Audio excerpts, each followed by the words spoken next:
Hey there guys, and welcome back.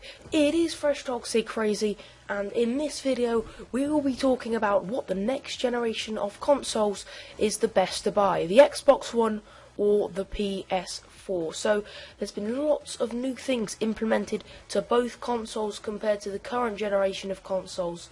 For example, the Xbox 360 and PS3. Let's take a look at the Xbox One and PS4 compared with the 360. So the first thing that we notice is the CPU. The Xbox 360 had a custom-powered PC-based CPU, whereas the Xbox One and PS4 both have an AMD Jaguar. This meaning that the Xbox One and PS4 have better-made processors than the 360. The next thing we notice is the CPU frequency.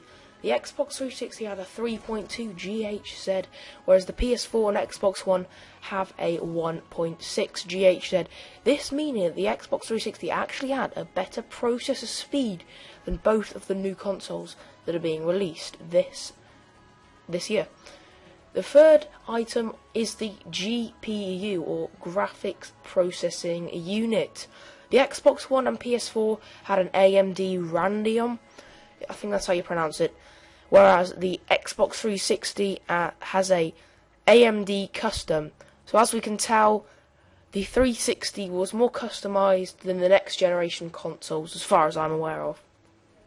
Fourthly, we can see if the console has a game DVR. Sorry if you can hear that noise out of the background. A game DVR is a digital video recorder. This means that it can record gameplay built in to the system. So the 360 obviously did not have one, whereas the Xbox One and PS4 do. Now, to my knowledge, the built-in game recorder for the Xbox One will be a HD PVR game capture device, thus making the Xbox One more expensive than the PS4 or 360. The fifth thing on the list is the amount of RAM in each of the consoles. The Xbox One and PS4 have the same RAM, which is 8 GB. This meaning that they can both run very graphical games. The 360, however, has a terrible 512 megabytes, this causing a laggier game experience on the 360. The number of cores is quite straightforward. The PS4 and Xbox One both top it off with 8, whereas the 360 only had 3. The storage space on the Xbox One had a huge hard drive of 500 gigabytes of hard drive, which is storage, whereas the PS4 storage is yet to be confirmed, and the 360 had a maximum of 320 gigabytes. The current version that I've got is 250 gigabytes.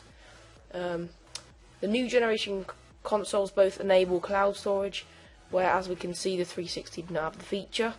I'm now going to jump straight to the subscription part of the list, as I personally think the other specs are not applicable to this video. Anyway, PSN network will continue on the PS4, whereas the Xbox One will have an updated version of Xbox Live. Anyway guys, hope you enjoyed the video, and if you did, don't forget to drop that like, as it always helps on my videos. I've been FreshToxicCrazy, and thanks for watching. Goodbye.